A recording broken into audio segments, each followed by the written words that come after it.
So to continue on with the topic of trust, I want to talk a little bit more about the four opponent powers and how to use them to purify ourselves when we've noticed that we've acted in a way that we don't like, that's created negative karma, and that has broken trust. And so first, regret is the primary thing, not guilt, not beating ourselves up, that doesn't do any good, but certainly regretting whatever actions we did out of attachment or out of anger that broke the trust. Yeah, and then restoring the relationship. This is the challenging one in a situation of breaking trust, because first we have to restore the relationship within ourselves, and then we have to see if we can restore it with the other person or not. From a Buddhist viewpoint, the important thing is restoring the relationship within our own mind. In other words, having actually, we need to restore the relationship. In this case I was talking on, of somebody cheating on their partner, you have to restore the relationship with yourself. You have to restore it with your partner, and you have to restore it with the person who was the other one. Yeah? Because, I mean, that's the whole thing about cheating in relationships, is it gets so many people involved. If you have children, then you have to restore the relationship with them. If you have other family members that are influenced, you have to restore the relationship with them. You know, same thing in an office situation. If there was broken trust, you may have to restore the relationship with your boss, with your colleagues, with your employees. There's a number of people that are involved. The principal thing that we have to do is to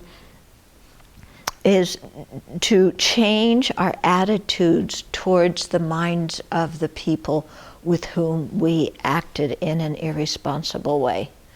Okay, so in the case here of somebody cheating on their partner, you generate love and compassion for your partner, not attachment, yeah, but genuine love and compassion that wants them to be happy and be free of suffering. Whether or not they receive that happiness and freedom of suffering dependent on you or not, you really wish them well, okay? And then you also have to change your attitude about the person who was the other one who you were cheating with, okay, and cut the attachment to that person, and also realize that that person's going to be suffering, yeah, because whenever, I mean, in this case it was a man's attention split between his wife and the other woman, then both of those people in the end are going to suffer, yeah. And when I mentioned this other situation where the families have children, it even gets more complicated, because the wife's going to suffer, the other woman's going to suffer, the kids are going to suffer. So you have to change your attitude towards all three of them. Yeah, because it's not like the other woman is going to say, oh, you want to go back to your wife and family? Fine, it's okay with me, my feelings aren't hurt. No, she's not going to say that. You know, she's going to be devastated, you know, in the same way that the wife was devastated. Yeah, through somebody's following their attachment without really thinking of the effects of their actions on other people. Okay, so you have to have a sense of regret for the harm to cause to all those people, and then really change your attitude towards them. So instead of having attachment or aversion or whatever you're having, to really wish them well and to wish them, you know, happiness and freedom from suffering. And like I said, not because they're the people that you happen to be attached to, but just because they're human beings. Yeah, and so this is especially true because the wife might be mad at you, the other woman might be mad at you, you know, there's going to be, the kids might be mad at you, and so the relatives, you know, the boss, the colleagues, who knows who's going to be mad at you. So, you know, but from your side to really have an attitude of wishing them well. Yeah, not blaming yourself for their unhappiness, but taking responsibility for your own actions that were negligent. Okay? And then trying to make amends to these people as best as you can. And that's the part that's really going to take a long time, because trust takes a long time to build up and very little time to abrogate, doesn't it? Yeah. So, I mean, it's like our garden growing. It takes a long time for the fruits and vegetables to grow, and it only takes 1 minute to take it down and eat it. Okay, so there's the same kind of thing there.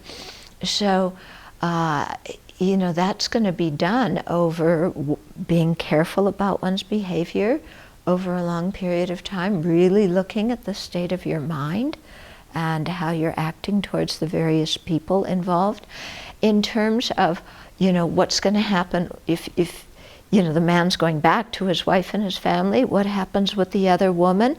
It's very tempting for him to feel, oh, well, her feelings are so hurt by me going back to my family that I have to just spend a little bit more time with her so she doesn't feel so hurt and so devastated because I'm going back to my wife.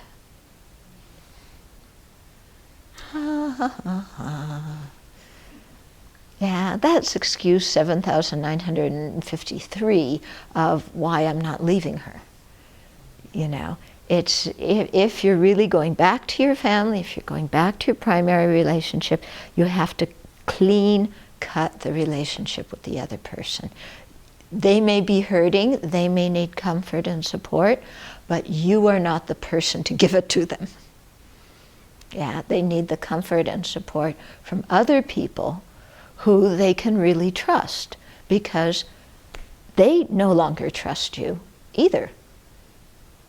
Yeah, breaking trust really creates a mess, and especially in marriage relationships and community relationships, things where people are really close to each other, really creates such a mess, doesn't it?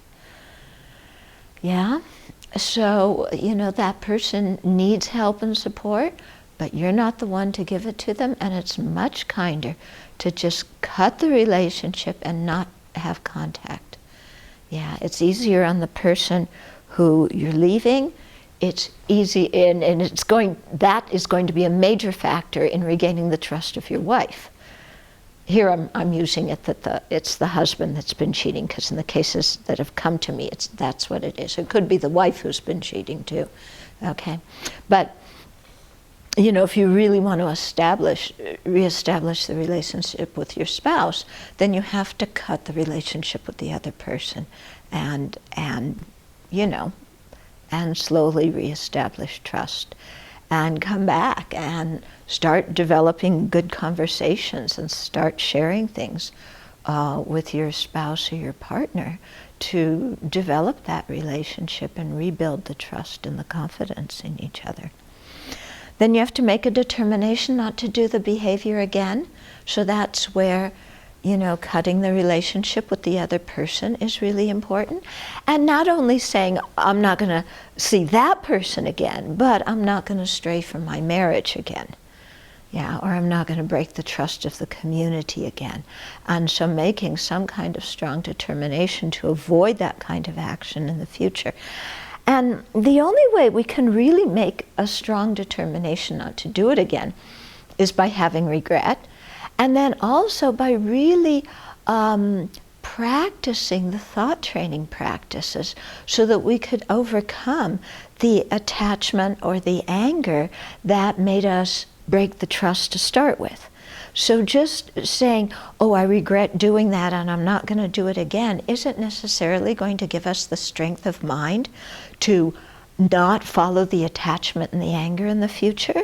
We have to really look closely at what was my mental state and how did the attachment work in it?